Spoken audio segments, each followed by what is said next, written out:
Hello, नमस्कार, सत श्री अकाल, अस्सलाम वालेकुम। कैसे हैं जनाब? साथियों, आतंक को लेकर क्या चल रहा है?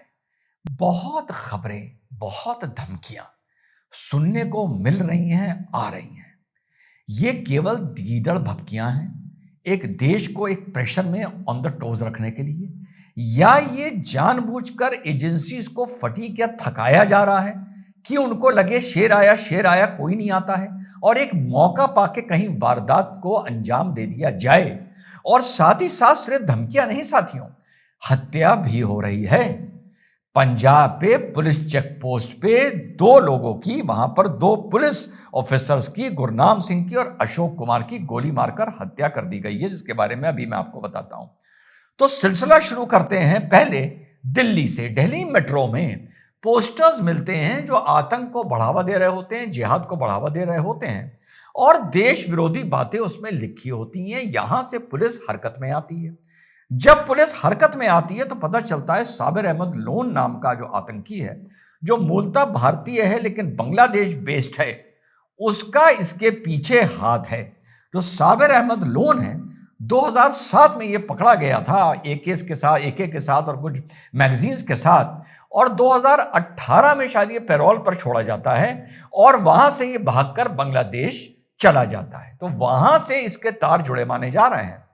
फिर जो ये पोस्टर लगाए गए, इसकी जो प्रिंटिंग को डिकोड किया गया, पता चला वो कोलकाता में हुई है और पीडीएफ जो भेजा गया प्रिंटर को, वो बांग्लादेश से भेजा गया। और जो प्रिंटर्स थे वो थे उमर फारूक और रबुल इस्लाम।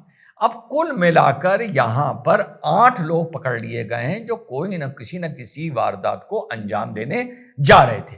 अब वो बात अलग है कि जब अंजाम से पहले पकड़ लिया जाता है तो मुकदमे को या मामले को माहौल बनाने के लिए किसी भी चुनाव से जोड़कर उसको समझाया जाता है और मातम करने वाले लोग आ जाते हैं। जब ऐसी ही घटना पर वारदात हो जाती है तब वही लोग आ जाते हैं कहने के लिए कि देश कितना असुरक्षित है और हमारी एजेंसीज कर क्या रही थी।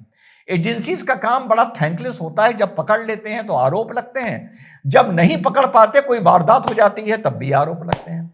और ये पूरा जो पोस्टर गेम थ्रेड का खेला गया है, इसके तार जोड़ रहे हैं बंगाल से और तमिलनाडु से, और दोनों इलेक्शन बाउंड स्टेट्स हैं।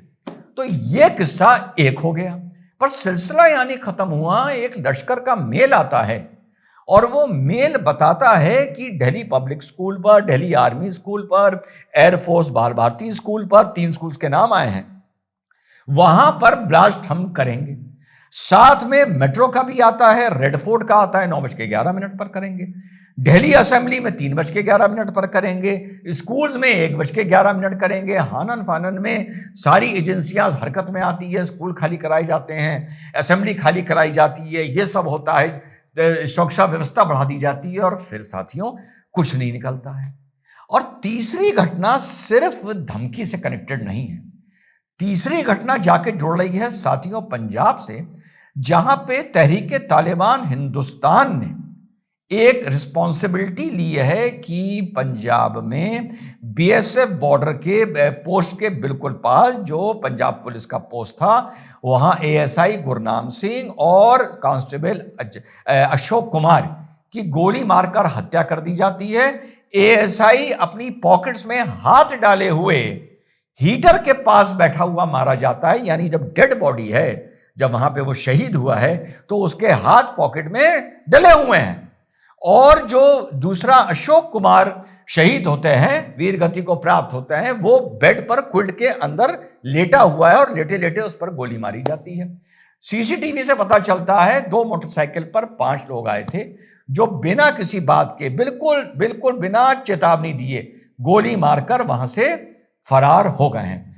तहरीके तालिबान हिंदुस्तान ने इसकी जिम्मेदारी ली है और पाकिस्तान का जो एक अंडरवर्ल्ड है, शहजाद भाटी, उसने अपना वीडियो अपलोड किया है कि ये वारदात को अंजाम हमने दिया है और हम दिल्ली को खालिस्तान बना देंगे। और साथ में उसने ये भी बताया है कि पंजाब पुलिस के हम और ऑफिसर्स को मारते रहेंगे क्योंकि ये फेक इनकाउंटर्स कर रहे हैं वगैरह वगैरह, और खालिस्तान जिंदाबाद की भी बहुत सी बातें उसमें साथियों कही गई हैं। अब ये सारी घटनाएं आप चाहें, और हाँ, ये भी उसमें कहा गया है तहरीक तालिबान वाली, जो पंजाब की घटना के बाद मेल आया है, जहां पे वाकई वो धमकी नहीं है और 2 लोगों की हत्या हुई है कि आरएसएस हियर वी कम, कि हम आ रहे हैं। और पंजाब में आरएसएस को के कैडर को मारने का सिलसिला, जिनको ना पता हो बता दूं, भिंडारवाले के टाइम से ये सिलसिला वहां पर साथियों चला आ रहा है। अब ये 3 घटनाओं को जब आप जोड़कर देखते हैं तो एक जगह 2 ऑफिसर्स की हत्या हुई है, पुलिस पर्सनल की, और बाकी 2 जगह सिर्फ एक धमकी है। लेकिन ये धमकी है, जैसा मैंने बताया, या ये डराने के लिए और कोड्स आए हैं, चाचा जी, ताया जी, अंकल जी, वर्चुअल फोन से बात करते थे, वर्चुअल नंबर से बात करते थे, फेक आईडीज यूज करते थे, वगैरह वगैरह चीजें सामने आई हैं। और जैसा मैंने कहा कि जब चीज पहले पकड़ ली जाती है तब भी एजेंसीज को गाली देने वाले लोग आ जाते हैं। जब एजेंसी 100 में से एक बार चूक जाती हैं तब भी गाली देने वाले लोग आ जाते हैं।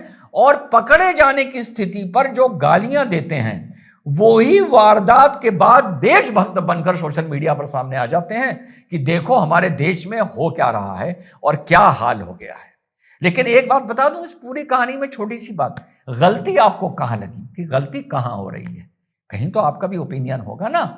मैं छोटी सी बात बता दूं गलती क्या हो रही है। उदाहरण लेकर साबिर अहमद लोन, जो 2007 में पकड़ा गया था और 2018 में छोड़ा गया था, और वो छूटने के बाद बांग्लादेश साथियों भाग जाता है। गलती छोड़ने में नहीं हो रही है, गलती जो 2007 में वो पकड़ा गया इसमें हो रही है। और अगर पकड़ा भी जाता तो 2018 तक उसकी सांसें चलती रहीं, उसका कहीं ना कहीं मुकदमा चलता रहा।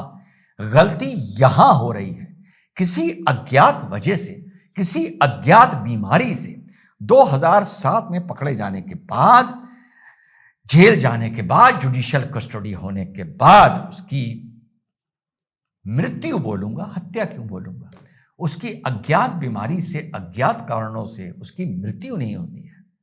गलती असल में साथियों यहां हो रही है। जब तुम ये सिलसिला खत्म कर दोगे, जब तक ये नहीं आएगा, क्योंकि इनके हैंडलर जो हैं वो जेल के अंदर हैं, या वो कहीं डरे हुए हैं, या वो कहीं भाग के छुपे हैं।